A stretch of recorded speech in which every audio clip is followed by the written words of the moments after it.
Et salut, c'est Florian, ravi de vous retrouver pour cette nouvelle émission de Meet and Greet. Voilà, après un été sans émission, on revient et aujourd'hui je crois qu'on a un gros programme. Alors j'espère que vous êtes en forme, et il y en a un autre, j'espère qu'il est en forme, c'est le poteau Nickel qui est avec moi. Et oui, je suis en pleine forme, j'espère que toi aussi Florian et que toute notre équipe est en pleine forme pour cette émission qui va être avec beaucoup de balades. On va partir sur Lyon.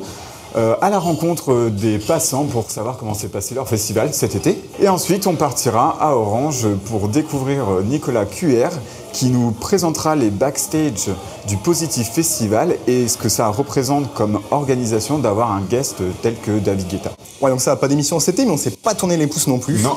Et pour la rentrée aussi, on vous a préparé un gros programme. Et ça commence aujourd'hui avec une nouvelle émission, ma foi, aux petits oignons. Voilà, vous me passerez l'expression. On a un invité aujourd'hui qui a commencé avec un projet duo qui s'appelle The Youngsters, sous lequel il a signé sur le label F Communication de Laurent Garnier.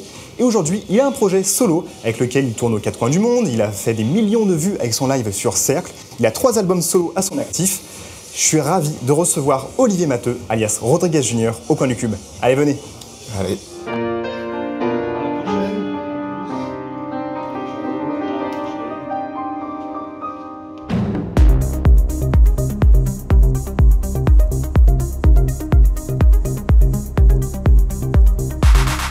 Vous êtes prêts?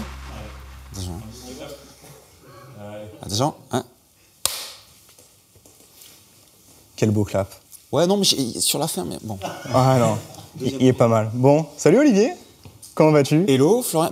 Tout va bien, tout va très bien. Je suis très heureux d'être ici à Lyon aujourd'hui, de revenir dans la bien belle ville de Lyon et de retrouver les vieux amis. Bah ouais, ça fait plaisir. J'aurais dû rajouter dans l'intro qu'il était beau gosse aussi. Il a tout pour lui quand même. Et oui, ça on nous l'avait pas dit. Hein. Tu penseras en laisser aux autres? Bah écoute, on a les atouts qu'on a. Voilà, c'est la musique, c'est pas toujours de très bonne qualité, mais j'ai le physique, donc voilà, ouais, ça aide. C'est ça en fait, c'était l'explication. Ça aide dans le métier. Bon, sinon, trêve de plaisanterie. T'étais à Zurich en ce début de semaine? Ouais, c'était une grosse semaine là, très grosse semaine. Ouais, j'étais à Zurich vendredi pour un spectacle qu'on a monté avec des musiciens de l'orchestre philharmonique de Zurich. Et donc l'idée c'était de reprendre des morceaux à moi et de les jouer avec un ensemble à cordes, des vents, des percussions, etc. De réécrire un arrangement. Oui, c'était vraiment un exercice passionnant mais difficile. C'est deux mondes. Qu'est-ce que ça a fait d'entendre ta musique jouer avec des instruments classiques? C'est une grosse émotion, parce que en fait, contrairement à ce qu'on pense souvent, les instruments classiques ont une puissance énorme en fait. Ça vibre très fort, c'est très... c'est vraiment... c'est loud quoi. Et donc ouais, c'était vraiment assez impressionnant. Est-ce que ça a été dur d'adapter ta musique de manière... de le voir sur l'ordinateur de manière électronique à une partition à... Ce qui a été très difficile, c'est de m'adapter à la rigidité d'une partition, en fait. C'est vrai que nous, dans la musique électronique, il y a toujours un petit peu de battement. On travaille avec des logiciels, on travaille sur 8 mesures, 16 mesures. Bon, il y a une part d'improvisation permanente, que ce soit en studio ou sur scène. Et là, tout à coup, il n'y a plus d'improvisation. C'est-à-dire que les musiciens lisent une partition et c'est vraiment au battement près. Et il n'y a aucune marge de manœuvre. Donc, plus on avançait sur le projet, plus ça devenait difficile d'ajuster les choses, notamment au début, parce que sinon tout se décale, etc. Donc c'était très difficile. Et pour l'anecdote, j'ai travaillé dans des conditions assez difficiles, puisque je viens juste de déménager aux États-Unis, et j'ai pas de studio pour l'instant. Mon studio est toujours dans le container au milieu de l'Atlantique, ce qui me rend très nerveux d'ailleurs. Et donc j'ai travaillé sur ce projet depuis le début, sur mon laptop dans la cuisine et sur Zoom avec les arrangeurs et les musiciens à Zurich. Et par rapport en termes de travail de musique, justement, je me pose quand même la question, parce que je crois que je t'avais vu le dire en interview, est-ce qu'il n'y a pas aussi des difficultés ou des petits pièges parfois à mélanger les univers comme ça entre musique d'orchestre, qui justement a beaucoup de règles comme tu dis, et musique électronique qui est parfois plus libre? Est-ce que tu as ressenti des difficultés? Oui, c'est très difficile parce qu'il faut éviter il faut arriver à trouver la bonne recette, et je crois que personne l'a encore vraiment trouvé, quoi. Heureusement que tu as fait dans la cuisine, du coup. Il y a des musiciens excellents qui le font très bien, Oracles, etc. Ouais. Bon, il y a plein de choses, mais c'est vrai que c'est des univers qui ne sont pas si évidents à marier. Il faut avoir vraiment des compétences, des deux côtés d'ailleurs, une ouverture d'esprit très avancée. Et c'est vrai que moi, bon, dans mon expérience, j'ai vu beaucoup de spectacles, beaucoup d'artistes, pas tous les nommer, hein, mais ça fonctionne pas toujours. Soit c'est vraiment une confrontation comme ça, on comprend pas trop ce que ça fait ensemble. Ouais. Soit l'orchestre est utilisé d'une manière un peu pop. Alors c'est vraiment juste des accords plaqués comme ça fait un peu musique de film avec des beats. C'est pas très intéressant. On a vraiment arrivé à marier les choses, utiliser la texture des instruments classiques et les connecter avec les textures des instruments électroniques, c'est vraiment très difficile. C'était une envie personnelle que tu avais parce que tu viens du classique ou tu avais envie de faire évoluer ta musique? Mais, moi, je viens du classique, j'ai étudié le piano à l'âge de 6 ans pendant quelques années, donc c'est un univers que j'aime beaucoup. J'ai toujours envie de faire ça. Mais j'ai jamais eu les bons interlocuteurs, quoi. Donc j'ai pas mal de personnes qui m'ont approché ces dernières années, mais c'était jamais la bonne équation. Soit c'était trop baroque, ou c'était pas les bons instruments, c'était pas les bonnes compétences, etc. Et là, pour la première fois, j'ai senti qu'on pouvait faire quelque chose avec Tonal et cet orchestre et ces musiciens, quoi. Donc ouais, ça a démarré comme ça. C'est eux qui sont rentrés en contact avec moi. Dans le cadre de... C'était avant la pandémie, en fait. Hein. Ça fait 2 ans qu'on travaille sur cette histoire. Ah oui. Et ça a été reporté. C'est dans le cadre d'un festival de cinéma, en fait. Donc l'orchestre joue des musiques de films, etc. Et ensuite, en annexe de ce concert-là, il y a la partie électronique plus classique. Voilà. D'accord, cool. Donc c'est comme ça que ça a commencé, quoi. Et on pourra retrouver ça en album, peut-être quelque part ou Mais je sais pas ce qu'on va en faire. On l'a enregistré, ouais. Mais on va voir. On va déjà voir comment ça sonne avec du recul et voir si on peut en faire quelque chose. Et après, bien sûr. On suivra ça. Même peut-être une tournée. On en a parlé aussi. Ouais. On en a parlé aussi. Moi, ça me plaît beaucoup. C'est du boulot. Hein. C'est du boulot, quoi, parce que c'est beaucoup de matériel à déplacer, les musiciens, c'est une logistique énorme. Et puis là, le spectacle faisait 40 minutes. On ne peut pas tourner avec quelque chose qui fait moins d'1 heure, 1 heure et demie, quoi. Donc il y a du pain sur la planche, quoi. Mais pourquoi pas? Petite question, Olivier, est-ce que tu es joueur? Je suis joueur au casino, ce genre de truc. Ouais, écoute, ouais, non, oui, de joueur. Je suis curieux, disons. Ouais. Alors, ça peut, voilà. Bah, on est curieux aussi. C'est une réponse un peu... Du coup, mais tu vas voir, on t'a posé des petites lettres de Scrabble sur le cube. Ouais. Ce que je te propose, tu vas en retourner une. Ouais. Et tu vas me dire si la lettre t'évoque quelque chose pour la musique, soit un artiste, un label, un instrument, ou même autre chose, si elle ne se trouve pas de la musique. Allez, tu me dis. C'est parti. Alors, je prends une lettre au hasard. U. Un U. Alors, qu'est-ce que ça m'évoque, le U? Bah, ça m'évoque pas grand-chose. Est-ce qu'il y a un truc qui vient? Le U. Qu'est-ce que ça m'évoque? Non, ça ne m'évoque pas grand-chose, le U. Prends-en une autre au cas où. J'en prends une autre, ouais. Ouais, t'as le droit de joker. C'est qui a choisi les lettres? C'est moi. C'est toi? C'est avec moi qu'il faut voir. C'est même pas des lettres qui font beaucoup de points, là, donc c'est vraiment des... point. Alors attends. C'est pour ça, c'est plus simple. Le A. Le A, ça me fait penser à ma femme, Lissette Aléa. Bien évidemment. Là, faut... Non, Lissette Aléa, non, mais c'est vrai, c'est instantanément ma femme, l'extraordinaire Lissette Aléa, chanteuse avec qui je fais plein de projets et avec qui j'ai la chance de partager la vie et d'avoir un petit garçon de 14 mois. Ouais, c'est beau tout ça. C'est bien ça, c'est bien. Ouais. Si vous avez... Est-ce que tu veux qu'on développe un peu cette relation que vous avez justement, peut-être pas dans la vie privée, mais que je te parle de ma femme?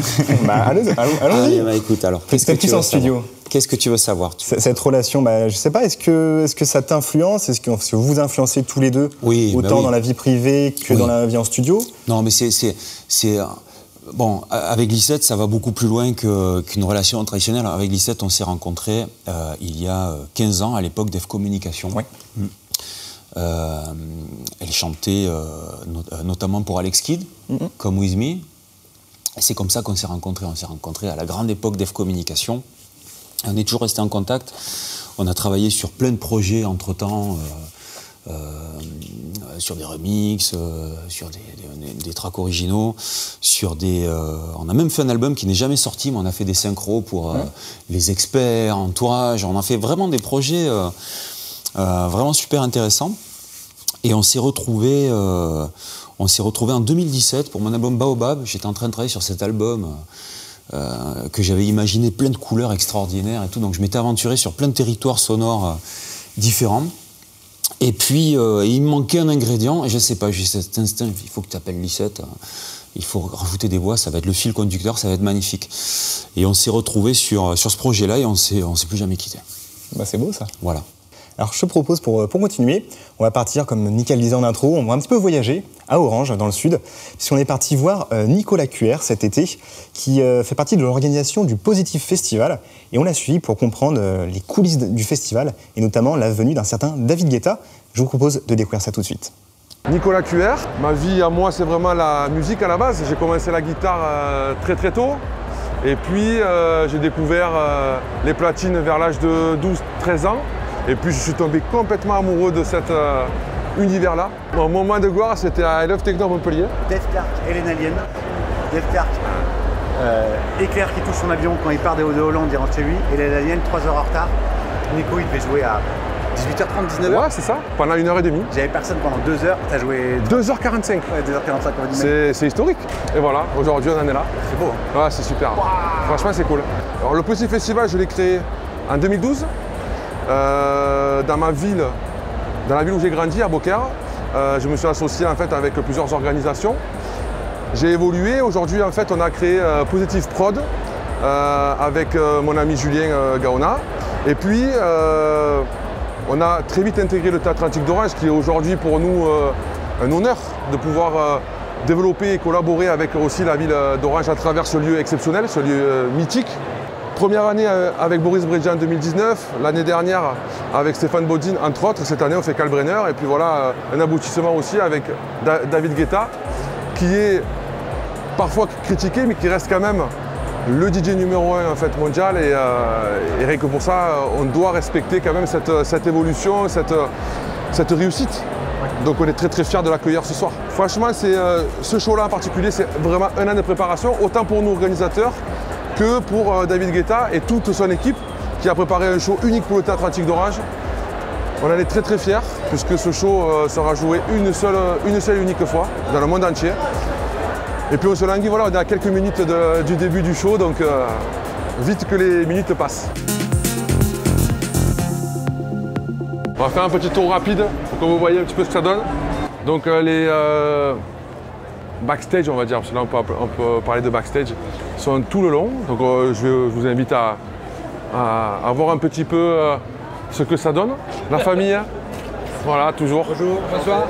On sait que sans la famille, rien ne peut se faire. Messieurs, dames. Donc là on arrive quand même sur une partie de table qui est quand même assez lourde, les gars, assez compétente. Voilà. Avec certaines personnes qui font un peu le même métier. Toute la partie médias, prise d'image, prise de vidéo. On va aller rencontrer M. Thomas Pasco là-bas, que vous connaissez bien, je crois. Mon ami Thomas Pasco. Salut les amis. Thomas Beauvalon, qui a fait en fait la mise en jambe en fait. Ouais, l'animation extérieure. L'animation extérieure. Il a mixé en fait toute l'après-midi sur le parvis. Comment il va mon frérot? Ça va ou quoi? Bon appétit les gars. Et donc voilà, la partie tout simplement ce qu'on appelle le catering. Quand on travaille, alors surtout pour les techniciens, c'est vrai, ils ont un rôle quand même extrêmement important dans la réussite de l'événement, que ce soit les techniciens son, les techniciens light, et travailler vraiment en plein soleil pendant des heures et des heures et des heures. Et tout le monde est super content d'ailleurs de la nourriture et donc du catering, donc vraiment c'était vraiment un top. J'ai l'impression que c'est en train de commencer. On va juste faire un petit tour très rapide, là vraiment dans les coulisses, dans les backstage. Je vous invite.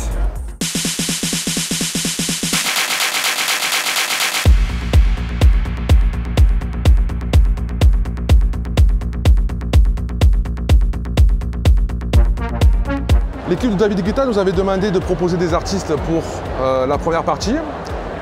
Donc c'est moi qui m'en suis occupé et c'est vrai que j'ai proposé des artistes qui pour moi correspondaient musicalement. Et en fait, on a eu très vite un retour du management de David Guetta, comme quoi il voulait que ce soit plus pointu, un peu moins mainstream. C'est eux qui ont choisi Kiko et Citizen Kane, qui sont des amis en fait, parce qu'ils sont sur mon label, on a collaboré ensemble, on a joué des dizaines de fois ensemble.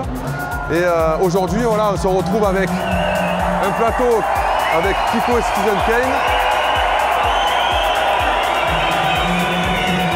Et donc David Guetta qui va jouer juste après. Donc c'est David Guetta en fait concrètement qui a demandé à ce que ce soit Kiko Sunken qui fasse la première partie. On est à 10 minutes voilà, du show de David Guetta, donc c'est assez jouissif en fait. On dit souvent en fait que c'est à la fin du bal qu'on paye les musiciens.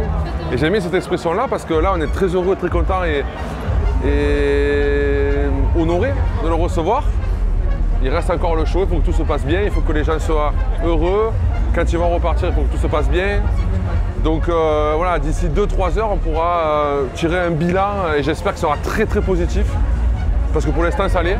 On n'est pas dans la même ambiance depuis tout à l'heure, hein, tu l'as remarqué. Hein. Ouais, là, c'est vrai que voilà, on était avant l'arrivée de David Guetta, là il a une interview. Les choses se passent super bien pour l'instant, les gens sont ultra chauds. Et je pense que le show va être complètement incroyable, franchement. Donc je me languis vraiment. On sent bien. Voilà. D'ailleurs, je pense qu'on va le croiser du coup, parce que là, il va sortir.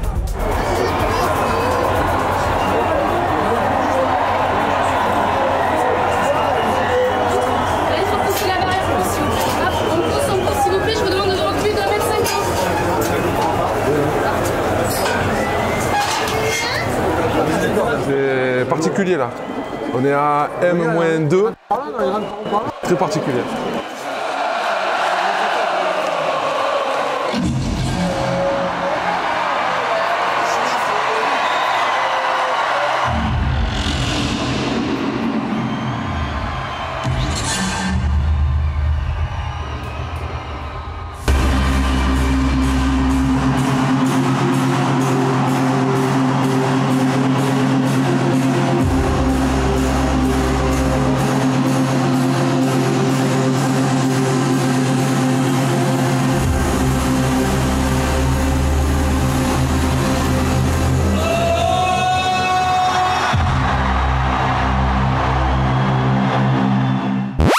Bon, allez, avant de revenir à ta musique, j'ai un petit peu envie de mieux te comprendre, mieux connaître ta création artistique et revenir au tout début, parce que je crois que tes premiers coups de cœur, ça a été notamment des artistes comme Jean-Michel Jarre.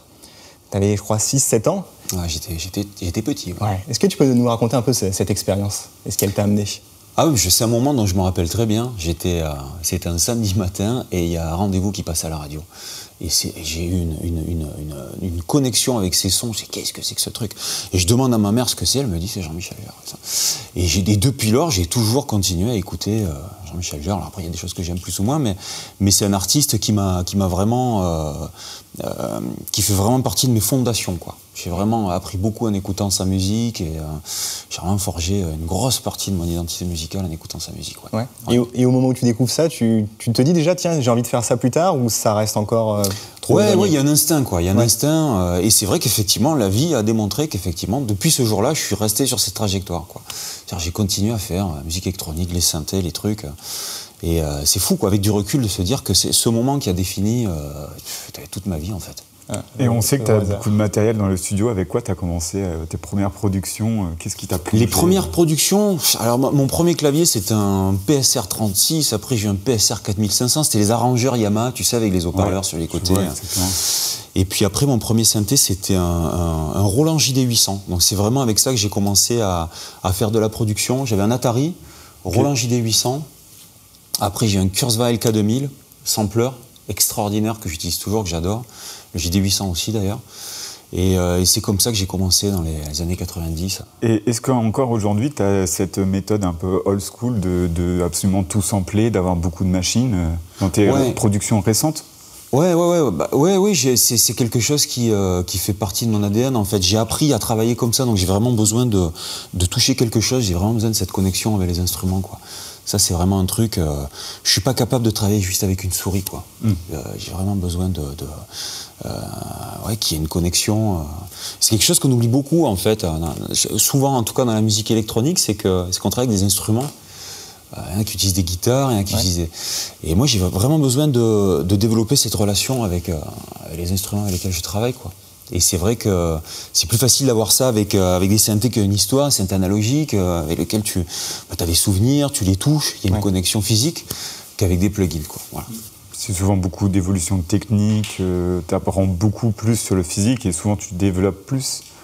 tes compétences dessus. Souvent, on est un peu... Peut-être, ouais. J'ai l'impression que souvent, on est submergé par les VST et que l'accès à tout de suite est peut-être contre-productif. C'est intéressant ce que tu dis, c'est un piège classique, ça. C'est d'accumuler les plugins, les trucs, et puis à la fin, tu es complètement perdu.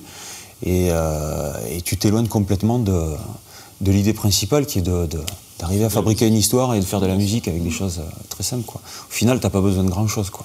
Et toujours sur ce côté son, cette découverte, il y a après un autre moment qui a été important pour toi, c'est toute la techno de Détroit, avec Kevin Soderson, Inner City.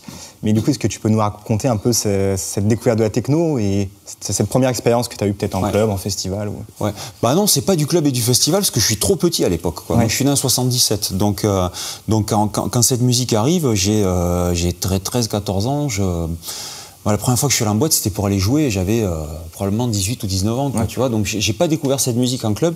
J'ai découvert à la radio. Inner City, c'était un tube. C'était Big Fun. Voilà, c'était des trucs qu'on entendait à la radio. Et puis, il y avait la Fnac. À l'époque, on allait à la Fnac et on allait écouter des disques. Il y avait le catalogue de la Fnac. Alors, on découvrait plein de choses intéressantes. J'ai découvert Warp Music. À la même époque, avec LFO, le premier album d'LFO, Frequencies, qui me met une gifle énorme. Et je découvre cet univers, ces grooves et ce mélange d'influences. Et je rentre dans ce monde de la musique électronique, de la techno en fait, et de la house. Et qui petit à petit m'a aspiré comme ça. Est-ce que tu as eu un entourage, malgré qu'on sait que tu as eu un duo, est-ce que tu as eu un entourage qui t'a fait évoluer et monter dans la musique électronique ? Non, pas vraiment. Après, ça vient vraiment de toi, quelque chose de très personnel. C'est vraiment très personnel, quoi. Après, effectivement, les rencontres ont aidé à amener des opportunités ou même à développer certaines affinités musicales, certaines influences, certains goûts. Mais principalement, d'abord, c'était vraiment un truc... Il n'y avait pas Internet, tout ça, à l'époque. Donc c'est vraiment, je vais à la Fnac, je regarde et tout. J'avais 2-3 potes qui aimaient bien ça, mais c'était pas comme aujourd'hui où la techno, c'est devenu un truc, on entend la télé et tout. Tu as partout, bien sûr. C'était plus difficile, quand même, quoi, tu vois. C'était un truc un peu... c'était un peu alternatif, quoi, tu vois. Complètement. Donc, je me rappelle, moi j'écoutais cette musique, ma mère rentrait dans la chambre, elle disait mais pourquoi t'écoutes des bruits d'usine et tout. Donc c'était un peu, c'était frais, c'était nouveau, quoi. Mais à la fois j'étais trop jeune, donc j'allais pas encore dans les raves, les soirées, les trucs. Ma première rave c'était Borealis en 97 à Nîmes, dans les arènes de Nîmes, où là je prenais encore une claque énorme avec Jeff Mills, Underworld, The Orb, Stefanovic. Du beau monumental, quoi. Alors là, c'était 97, non, c'était avant. C'était peut-être même avant. Bon, on ira chercher la date. Ouais, il faudra chercher la date. Ça, on fera un petit bidouille à l'écran, t'inquiète. Et c'était 96, je crois, même, à Nîmes. 97, c'était à Montpellier. Mais bon, claque monumentale. Et oui, puis je commence à rencontrer à Montpellier. Je vais à Montpellier faire mes études de mathématiques et je commence à rencontrer des gens qui sont là-dedans. Gilles Le Gamin, son magasin de disques, Sapise, etc. Et je commence à rentrer dans ce monde-là, faire des lives, des trucs. Et puis voilà. Alors justement, on t'a ramené un petit souvenir. Enfin, c'est même Ludo, notre ingé son, qui l'a pris pour toi. Voir un petit peu ce que tu pourrais nous raconter. Sur ce projet, The Youngsters. Ça, The Youngsters, c'est comme ça que vraiment j'ai commencé ma carrière professionnelle. The Youngsters, c'est donc j'avais un projet avec Gilles Le Gamin, qui avait un magasin de disques à Montpellier. On s'est dit, on va faire de la musique ensemble, ça va être cool. Et on commence à faire de la musique ensemble, à sortir des disques, et Laurent Garnier commence à jouer nos disques sur Radio Nova, etc., nous envoyer des fax, parce qu'à l'époque, on avait des fax. Et puis un jour, on le rencontre, il me dit, les gars, envoyez-moi du son, je veux de la techno pour FCOM, on veut revenir à la techno, envoyez-moi du son. Et donc, on travaille pendant 3 mois sur une démo, 30 tracks, et c'est la démo, c'est notre premier album qu'on a sorti sur FCOM en 2001. Et voilà, et alors là, ça a démarré du jour au lendemain. Moi, j'avais 22 ans, et du jour au lendemain, on va jouer à Liverpool avec Garnier, puis après, on va à Singapour, un truc, donc c'est l'explosion de la carrière. Monde, quoi. Tu réalises ce qui t'arrive à ce moment-là ou tu te rends même pas compte Ah ouais, complètement. Je réalise que c'est une opportunité monumental, quoi. Ouais. J'ai pas honte d'employer le mot opportunité, parce que c'est vraiment une opportunité. Tout à coup, tu as une porte qui s'ouvre et c'est tu y vas ou tu y vas pas, quoi. Ouais. Voilà. Voilà, moi je me suis enfermé, les maths, tu vois, c'est on a laissé tomber. Et puis ouais, on fait 34 morceaux, je crois exactement, en 3 mois. Ouais. Donc c'est Ouais, vraiment ouais, intense, quoi. pas mal, ouais. C'est vraiment et puis ça marche, quoi. Éric Morand nous appelle, il vient nous voir à Montpellier, on signe le contrat et puis c'est parti, quoi. Et donc dans la démo, il y a notamment les morceaux de cet album, Lemon Orange, qui sort en 2001. Est-ce que tu as un souvenir à nous partager un petit peu sur ce duo, un moment fort ou avec le label? Il y en a tellement, c'est tellement de souvenirs, c'est magnifique, quoi. Moi j'ai tout appris quoi. C'est-à-dire que là, d'un coup, je sors de ma chambre d'étudiant et je me retrouve dans le DJ booth avec Garnier qui passe des disques. Il me dit, ah, tu vois, là, je vais passer ça, puis avant, je vais faire ça, comme ça, les gens vont réagir comme ça. Donc, j'ai tout appris, quoi. Ouais. J'ai tout appris et ça a une empreinte encore aujourd'hui dans ma musique que j'aurai toujours, quoi. Et alors pour progresser, du coup, partir peut-être juste avant Rodriguez Jr., parce que je sais, du coup, j'ai vu en interview que tu expliquais qu'il y a eu un petit délai entre The Youngsters, justement, et Rodriguez Jr., Ouais. où tu cherchais ton son, tu cherchais à te reconstruire, en tout cas à développer une nouvelle identité artistique. Pardon. Ouais. Et à ce moment-là, tu étais même limite prêt à tout arrêter. Ouais. Est-ce que tu peux un petit peu nous en parler, qu'on comprenne ce qui a pu se passer à ce moment-là? Ouais, c'est intéressant d'en parler parce que je trouve toujours intéressant de parler du fait qu'une carrière dans la musique particulièrement, c'est jamais facile, c'est jamais constant. Ça monte, ça descend, et parfois ça monte très haut, ça descend très bas, quoi.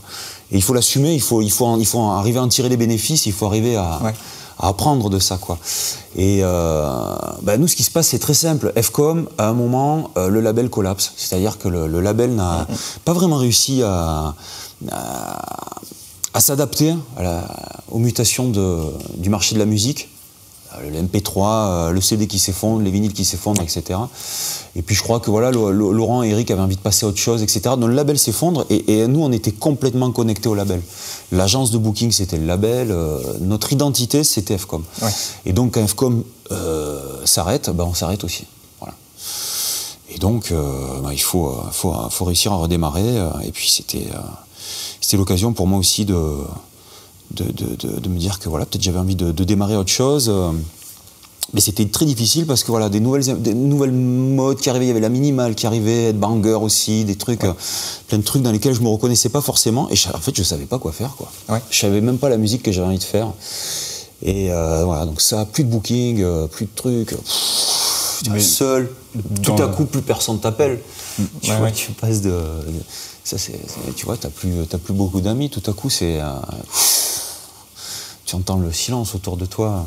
Après, ce qu'on ressent dans ta musique d'aujourd'hui, c'est que tu t'es pas fait influencer par ces mouvements un peu de mode. Donc il a fallu rechercher ta propre identité et savoir ce que toi tu avais envie. Comment tu as pu arriver à ce processus et même à un aboutissement, en fait, parce que je pense que c'est un travail de longue haleine.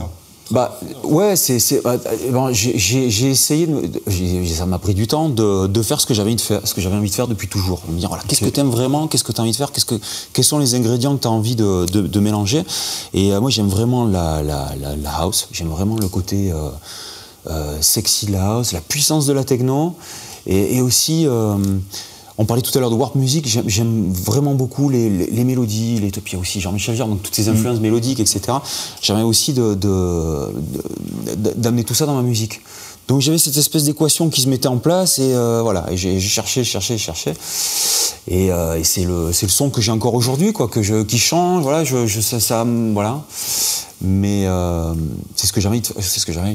Est-ce qu'il y a eu des crash tests, tu t'es dit, allez, pourquoi pas essayer de produire ça, et tu t'es complètement perdu? Mais au début, j'ai fait franchement de la merde, quoi. Là, j'avais vraiment envie d'arrêter parce que j'étais désespéré par moments, quoi. Tu vois, t'es en studio, tu fais des trucs, ça sonne comme de la merde. Bon, mais j'avais des gens autour de moi, voilà, notamment Anya Schneider, que j'avais rencontré à l'époque des Youngsters et avec qui j'étais toujours en contact. Et j'ai envoyé des trucs, elle me disait non mais essaye d'enlever ça, essaye de... Et elle avait un petit peu une oreille extérieure, elle m'a beaucoup aidé à enlever ce qui servait à rien, en fait, et à définir mon son, quoi. Ouais. Elle m'a beaucoup aidé à avoir un peu de recul. Et voilà, mais c'est vrai qu'à un moment, ouais, j'étais tellement désespéré que je voulais arrêter. Et voilà, il y a des choses qui se mettent en place, j'entends des choses, et puis ça redémarre, quoi. Ouais. Est-ce que, une question un peu peut-être philosophique, mais quand on est artiste, finalement, la plus grande difficulté, ce serait de se confronter à soi-même? Complètement. Mais quoi que tu fasses dans la vie, quoi. Ouais. Que tu fais des études, que tu sois artiste, que tu aies une start-up, le plus gros obstacle que tu as dans la vie, c'est toi-même, quoi. Voilà, quoi. Et c'est quelque chose qui me motive au quotidien, quoi. Qu'est-ce que je peux faire pour m'améliorer en tant qu'artiste, en tant que personne, et j'aime ce challenge, quoi. Me lever le matin et me dire, voilà, qu'est-ce que tu vas faire aujourd'hui, me mettre face à moi-même, voilà, quoi. C'est le vrai challenge pour tout le monde, quoi que tu fasses.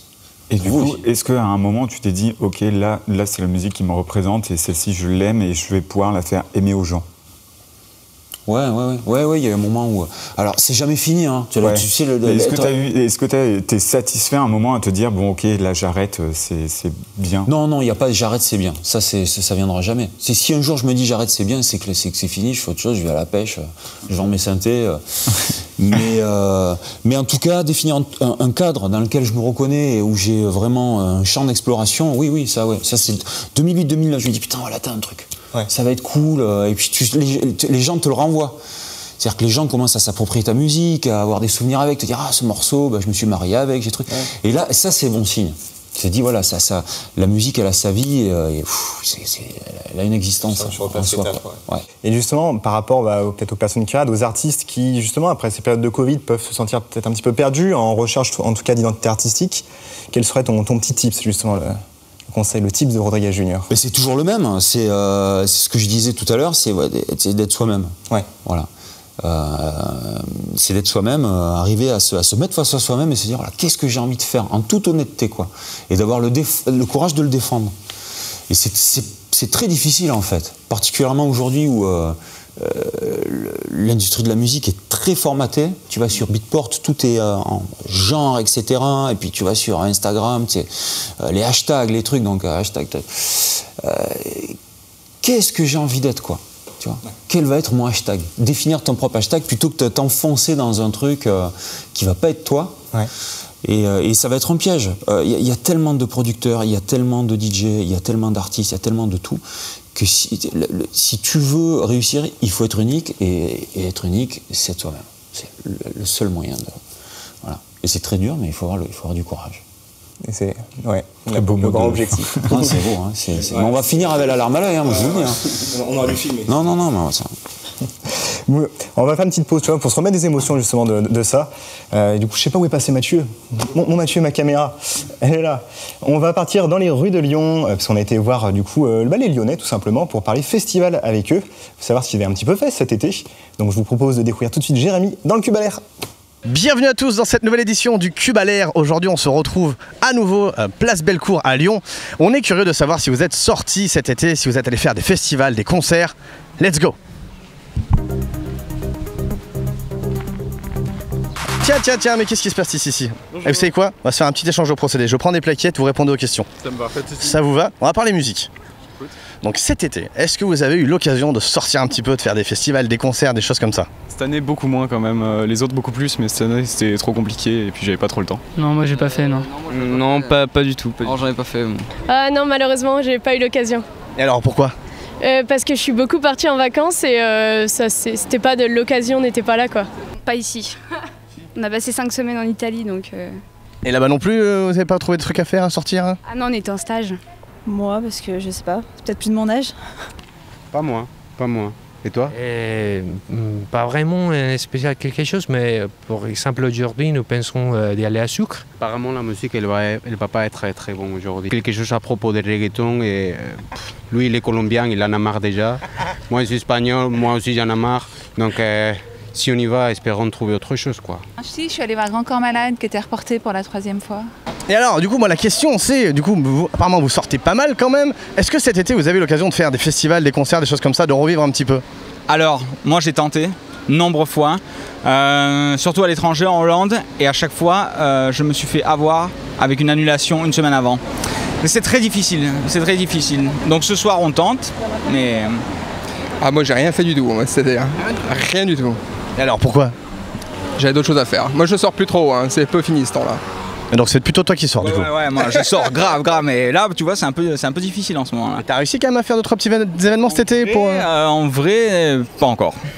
J'ai beaucoup de collègues chez Guet-Apens qui sont allés faire des événements, ils ont eu bien de la chance, ils ont créé une piste bientôt, ils sont allés un peu sur Toulouse, mais là moi pour l'instant rien quoi. Rien parce que soit ça saute, soit au niveau timing c'est pas l'idéal quoi. Et alors vous connaissez le nom de festival, il y a des choses que vous avez en tête que vous voulez faire? J'ai déjà fait les jardins du Michel à Nancy. Je sais pas si vous connaissez. Et bon, on fera les recherches, on va regarder. Ah bah je vous conseille, c'est vraiment pas mal quoi. Et sinon ouais, beaucoup de concerts en plein air, la fête de la musique incontournable, des choses comme ça quoi. Un peu trucs locaux de village, j'aime bien.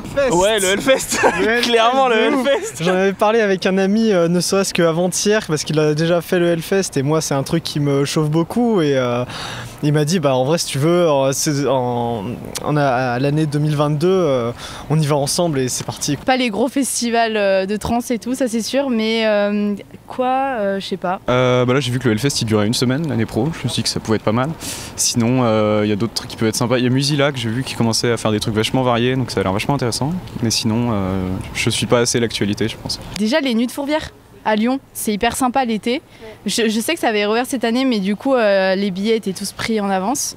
Mais ouais, des trucs comme ça, en plein air l'été, sympa. Ou alors les salles de concert, mais à Paris, dans les petites salles sympas. Petit cabaret, les trucs un peu. Voilà, des trucs comme ça.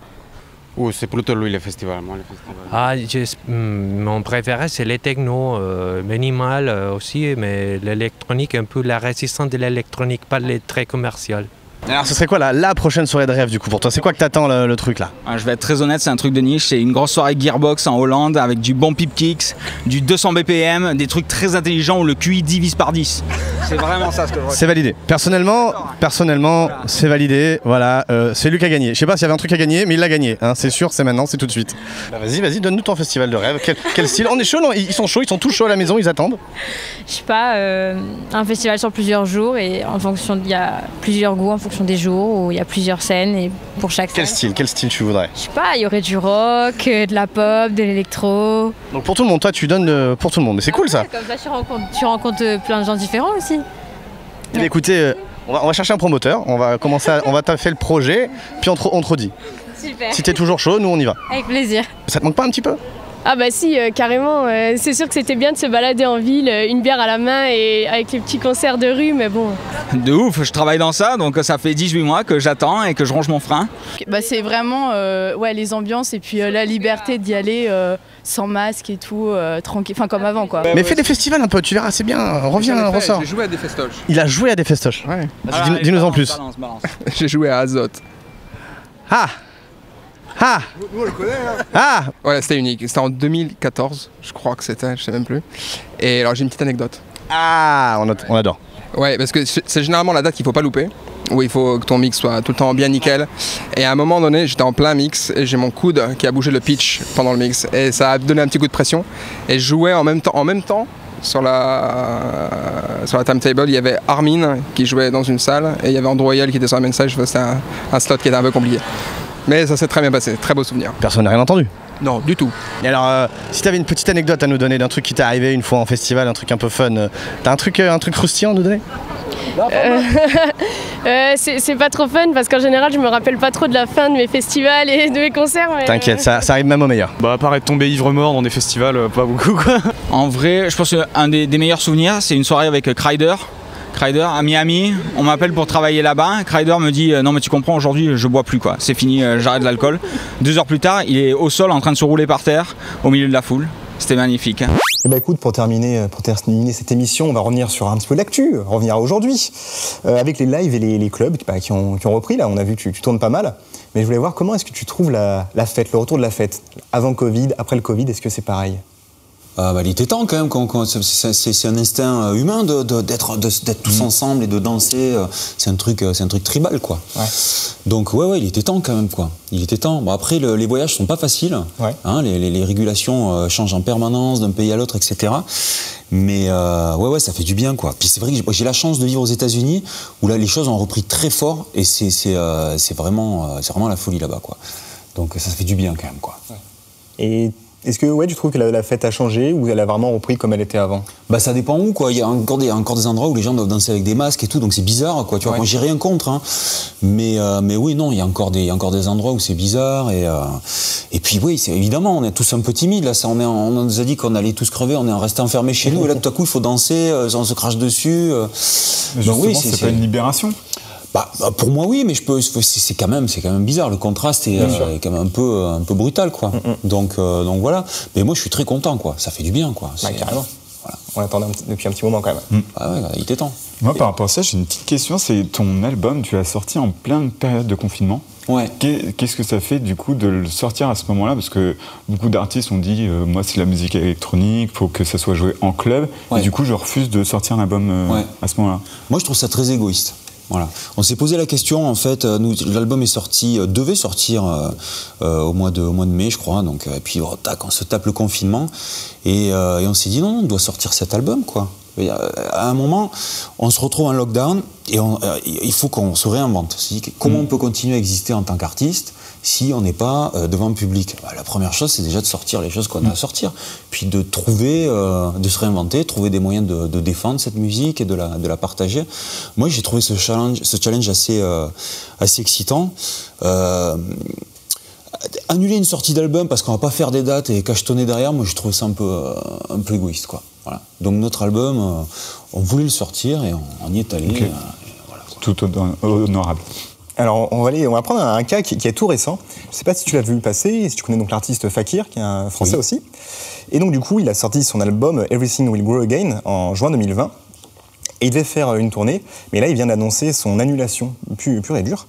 Il explique qu'au fil des reports, il lui semblait que cette tournée perdait de son sens. Une tournée de concert part d'un album, d'une création. Et cet album avait plus d'1 an déjà, je le cite, et il possède un parcours qui lui est propre. Cet album, il est pour chez soi, il est testé et vécu pendant le confinement. Et nous sommes entrés dans un nouveau cycle. Et je préfère ancrer ses futurs concerts dans ce nouveau cycle. Est-ce que c'est quelque chose, toi, que tu partages en tant qu'artiste? Est-ce que ou pas ou... Quel est ton ressenti par rapport à ça? Je le comprends, je le respecte. Oui, ça, c'est voilà quoi. Moi, après, j'ai un instinct profondément pragmatique. Donc, il faut que, quelle que soit la situation, j'arrive à en faire quelque chose. J'ai ce truc pratique et pragmatique. Donc, voilà, moi, voilà. Quoi qu'il arrive, on me donne l'occasion d'aller sur scène. Où que ce soit, j'y vais, quoi. Voilà. Ouais. On m'a parfois reproché d'ailleurs, parce que c'est vrai, il y a parfois des tensions politiques avec certains pays. Moi, je vais partout. Où que ce soit, je fais partout. Ma responsabilité, c'est de faire de la musique, c'est pas de faire de la politique, c'est pas de dire voilà, je vais faire. Donc voilà. Mais je le respecte, je le comprends. Quand on a un contenu à défendre et on veut jouer et on se reconnaît pas je le respecte. Mais voilà, moi j'y vais. On revient sur l'identité artistique dont on parle. Alors, je sais pas si tu as remarqué, mais on aime bien les cubes. Il y en a 2-3 ici. Ouais, ouais. Et du coup, on a lancé logiquement une espèce de séquence qui s'appelle la FA Cube, logiquement, où donc les gens sur Internet peuvent nous poser des questions. Et là, on a 2 questions sur Instagram. La première, c'est celle de Human Pattern, qui nous demande quels sont tes tricks d'évolution des sons dans les instruments. Est-ce que tu utilises des automations ou des filtres? Une question très technique studio. Oui, j'automatise un peu, non. J'essaie d'utiliser d'abord mes mains. C'est vrai que maintenant, avec les logiciels, on peut faire plusieurs prises, etc. Donc j'essaie vraiment de m'amuser en studio et d'enregistrer chaque prise. Et puis après, je vais couper des bouts, etc. Mais j'essaie au maximum de faire les choses en live, quoi. Ouais. Parce qu'il y a toujours des accidents, il y a toujours des petits trucs qui vont amener d'autres choses, etc. Voilà. Mais après, évidemment, à la fin, il y a toujours de l'automation, notamment pour le mix, pour faire de l'espace, pour que les sons, ça ne marche pas les uns sur les autres. Donc, ouais, les deux. On en revient à ce que tu disais au début, vraiment le fait de toucher les instruments et de sentir la musique. Exactement. Vraiment. Au bout des doigts. Et la deuxième question, elle est de Ludovic Rambaud. Il te demande quel est l'instrument le plus loufoque que tu as incorporé dans une production à toi. Oh, wow. C'est intéressant, ça, c'est une question intéressante. Il y en a eu beaucoup. Non, j'ai joué du pot de peinture. Ouais. J'ai joué de la basse à une corde. J'ai joué... qu'est-ce que c'est, l'instrument le plus loufoque? Non, mais on a beaucoup... notamment, sur le dernier album, notamment, j'ai fait beaucoup de field recording, vraiment enregistrer des sons dans la vie de tous les jours ou dans la nature, ouais. et fabriquer des textures et des instruments à base de samples à partir de ça. Donc ce serait sans doute ça les choses les plus loufoques que j'ai que j'ai utilisé finalement, parce que c'est parfois des morceaux de dialogue dans les aéroports, des trucs, des machins. Du coup, tu as un enregistreur avec toi en permanence ou souvent, ouais, quasiment, ouais. Parce que j'ai la chance de beaucoup voyager, donc c'est vachement intéressant de ramener tous ces trucs, quoi, tu vois, de ramener des sons, des souvenirs, donc en permanence, ouais, j'essaie d'accumuler tout ça. Carrément. J'ai vu que la pluie qu'on entend à la fin de Nairobi, c'est un enregistrement au Mexique. Exactement, ouais. Il y a cette pluie tropicale qui commence à tomber, il y avait des grosses feuilles espèce de gros nénuphars devant la chambre, donc tout ça, ouais. Et ouais. Ça rentrait, d'ailleurs, on a fait un mix en Dolby Atmos de ce. Et alors, le gars qui a fait le mix en Dolby Atmos, j'ai vraiment l'impression d'être dans ma chambre au Mexique. Pour ceux qui sont équipés en Dolby Atmos, je vous conseille d'écouter l'album parce qu'il a fait un super boulot, quoi. Bon, super. Par rapport à ça, comment c'est du coup de travailler en Dolby Atmos, parce que c'est vrai que ça doit être. En fait, je sais pas. Dis-nous comment on travaille en Dolby Atmos. Dolby Atmos, il faut tout reprendre. Il faut reprendre le mix à zéro en fait et le mettre en. T'as 128 objets que tu places dans l'espace et que tu peux mettre en mouvement, etc. Donc il faut travailler dans un studio qui est équipé déjà et il faut quelqu'un qui a la compétence voilà quoi. Moi j'ai travaillé avec un ingénieur à Berlin qui s'appelle Cédric Horstmann, Immersive Lab, et qui a mis tout ça en espace. Voilà. Moi je lui ai donné les consignes. Et voilà quoi. Donc ok. Ouais. Fantastique. Bah écoute, merci beaucoup. On arrive sur la fin de l'émission déjà. Avec plaisir. C'est pas tout à fait terminé, parce que je crois qu'on va te retrouver au Bellona. Voilà, c'est le petit cadeau. 15 minutes de set pour te suivre, pour commencer, voir un petit peu ce que c'est Rodriguez Junior en live. Voilà, on va se donner rendez-vous au Bellona. Et moi, du coup, je voulais remercier bien évidemment, c'est la fin de l'émission, je m'emballe, toutes les personnes qui nous ont accompagnés, qui étaient là. On avait Mathieu à la réalisation, on avait Clément qui l'accompagnait à la caméra, on avait Ludovic et Sébastien au son, on a Cyprien à la photographie et qui fait aussi le making-of, voilà, que vous pourrez retrouver sur notre chaîne YouTube. Merci Nicole qui était là avec moi, avec sa plus belle moustache aujourd'hui. Et merci au Mob Hotel de nous accueillir aujourd'hui. Et donc là, on se retrouve au Bellona avec Rodriguez Junior. À tout à l'heure, merci à vous.